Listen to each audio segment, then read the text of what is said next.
Hello, in this video I'm gonna show you how you can pair your Redmi Buds 4 Pro with iPhone. To do this, open this charging case, click and hold this button, wait until indicator starts blinking, keep that case open and go to the settings on your iPhone, open the Bluetooth, and then from the other devices select your Redmi Buds 4 Pro.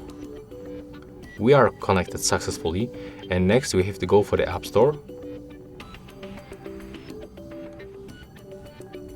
Click on the search and select search pool and type Redmi earbuds.